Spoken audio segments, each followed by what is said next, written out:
Dulu sekali di Venesia, kota kanal dan cerita, di mana air mengalir di antara bangunan tua dan gondola melintas setiap pagi, kehidupan berjalan perlahan namun penuh warna.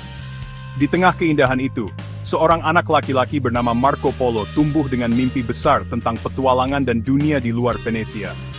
Setiap hari, Marco mendengarkan cerita para pedagang yang datang dari negeri-negeri jauh, tentang harta karun, hewan-hewan aneh, dan penguasa-penguasa perkasa yang belum pernah ia lihat. Ayah dan paman Marco pernah melakukan perjalanan panjang ke Tiongkok, dan mereka kembali membawa kisah menakjubkan tentang Kubilai Khan, kaisar besar di timur.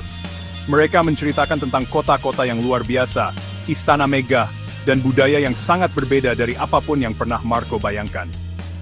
Suatu hari, ketika ayah dan pamannya bersiap untuk kembali ke Tiongkok dalam misi penting dari Paus, Marco memohon dengan sungguh-sungguh agar diizinkan ikut bersama mereka.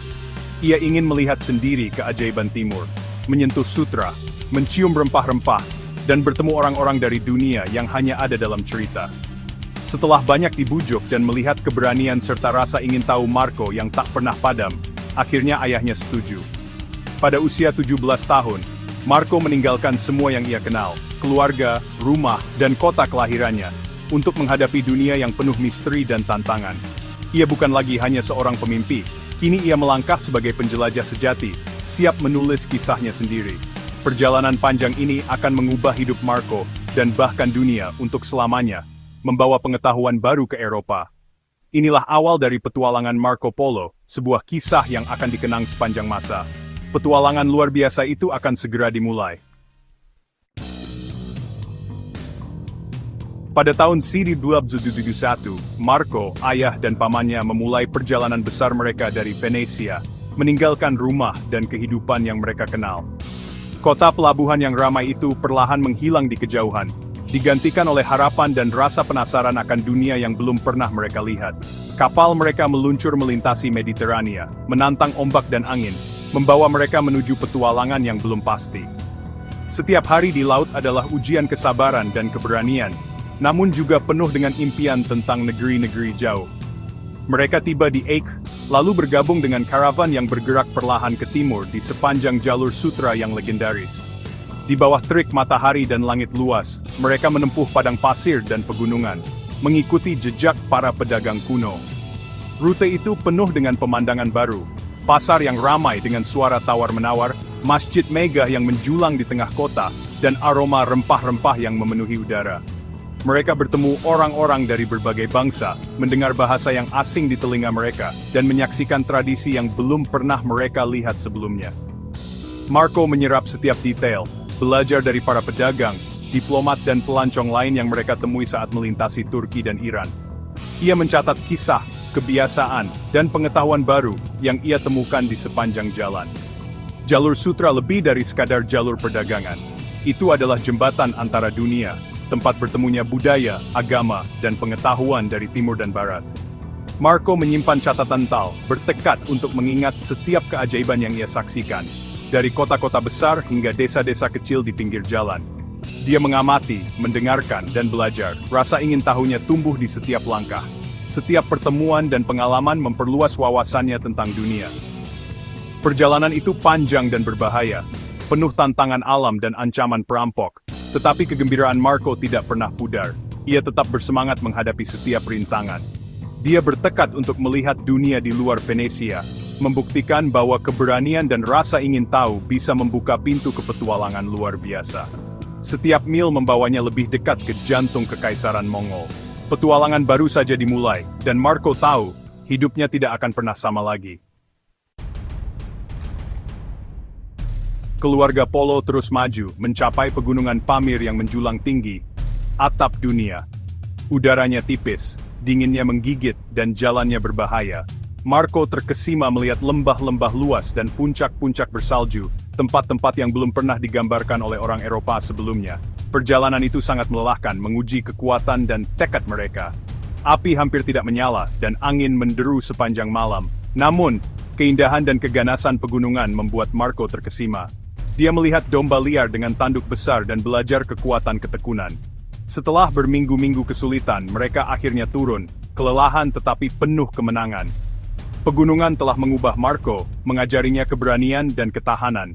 Tapi di depan terbentang tantangan lain, gurun Gobi yang tak berujung. Perjalanan masih jauh dari selesai. Gurun Gobi terbentang di depan mereka, samudra pasir dan batu. Matahari tak henti-hentinya, air langka dan malam-malam membeku. Pemandu lokal memperingatkan tentang Fata Morgana, dan angin berbisik yang bisa menyesatkan para pelancong. Keluarga Polo melakukan perjalanan dalam karavan yang rapat, menggunakan lonceng dan bintang untuk tetap bersama. Marco belajar keterampilan bertahan hidup, menjatah persediaan, dan bernavigasi dengan matahari. Suara-suara gurun yang menyeramkan menghantui malam-malam mereka, tetapi mereka terus maju. Setelah sebulan, lanskap tandus berubah menjadi ladang hijau. Mereka telah melintasi Gobi, mencapai perbatasan Cathay, Tiongkok. Bagian tersulit sudah di belakang mereka. Keajaiban menanti di depan. Mimpi Marco lebih dekat dari sebelumnya. Memasuki Tiongkok, Marco terpesona oleh kota-kota besar pasar yang ramai dan penemuan yang tidak dikenal di Eropa. Dia melihat stasiun pos dengan kuda-kuda segar membuat perjalanan cepat melintasi kekaisaran. Pasar melimpah dengan rempah-rempah sutra dan porselen. Marco kagum dengan batu bara, batu hitam yang terbakar lebih panas dari kayu. Yang paling mencengangkan adalah uang kertas dijamin oleh segel Khan. Marco dengan cermat mengamati cara kerjanya menyadari kejeniusannya. Dia belajar tentang garam dari mata air asbes dan keajaiban lainnya. Setiap kota membawa penemuan baru memperluas pandangan Marco tentang dunia. Jalur sutra adalah ruang kelas hidup mempersiapkannya untuk pertemuannya dengan Khan Agung. Marco siap berbagi apa yang telah dia pelajari. Momen takdir sudah dekat. Setelah bertahun-tahun melakukan perjalanan, keluarga Polo tiba di Istana Megah Kubilai Khan di Chengdu, Sanadu. Istana itu lebih megah dari apapun yang pernah dibayangkan Marco. Keluarga Polo menyerahkan surat-surat dari Paus, dan hadiah-hadiah dari Barat. Kubilai Khan terpesona oleh cerita dan pertanyaan Marco. Terkesan oleh kecerdasan dan ketahanan Marco, Khan mengundangnya untuk melayani di istananya. Marco menjadi utusan Khan, melakukan perjalanan melintasi kekaisaran. Itu adalah kehormatan dan petualangan baru. Perjalanan Marco telah membawanya ke jantung kekaisaran terbesar di dunia. Pendidikan sejatinya baru saja dimulai. Selama 17 tahun, Marco Polo melayani Kubilai Khan, melakukan perjalanan ke provinsi-provinsi jauh dan kota-kota besar. Dia mengunjungi Hangzhou, kota danau dan jembatan, dan mengagumi kanal besar. Marco belajar bahasa dan adat istiadat kekaisaran, mendapatkan kepercayaan Khan. Dia memegang posisi penting, bahkan memerintah sebuah kota. Marco hidup dalam kemewahan, tetapi tidak pernah melupakan akar Venesianya. Dia menyaksikan teknologi canggih Tiongkok, pasukan yang kuat, dan pemerintahan yang kompleks. Namun, seiring berjalannya waktu, Marco dan keluarganya merindukan rumah.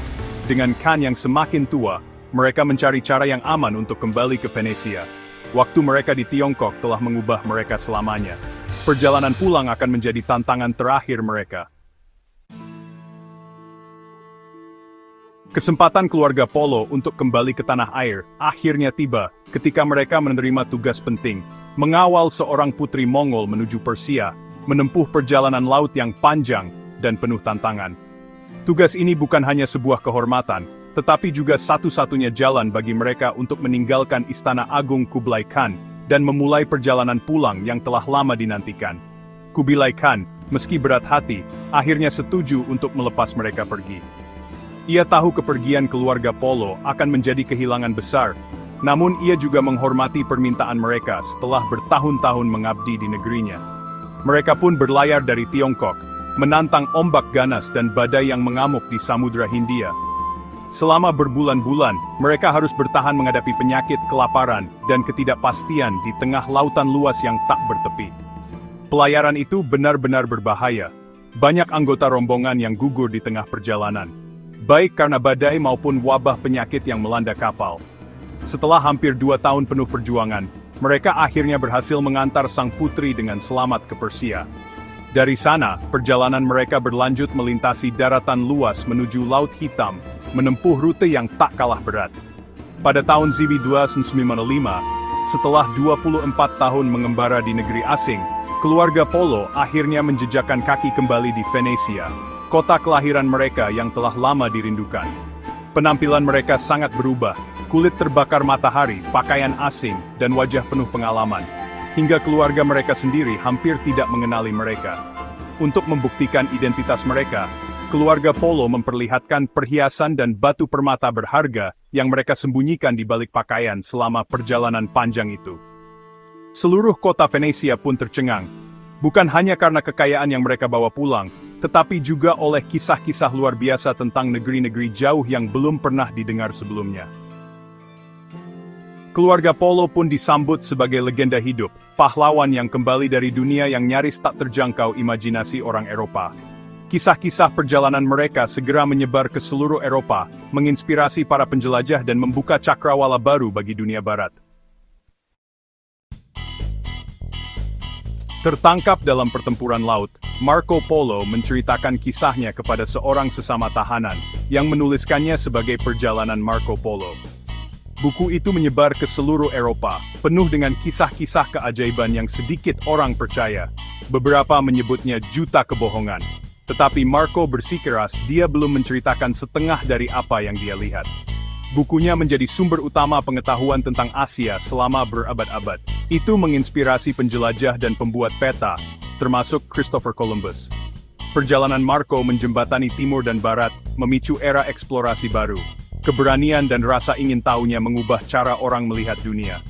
Warisan Marco Polo mengingatkan kita untuk bermimpi besar dan mencari hal yang tidak diketahui. Dia menunjukkan bahwa dunia penuh dengan keajaiban, menunggu untuk ditemukan. Kisah-kisahnya terus hidup, menginspirasi generasi untuk menjelajah. Petualangan Marco Polo terus berlanjut.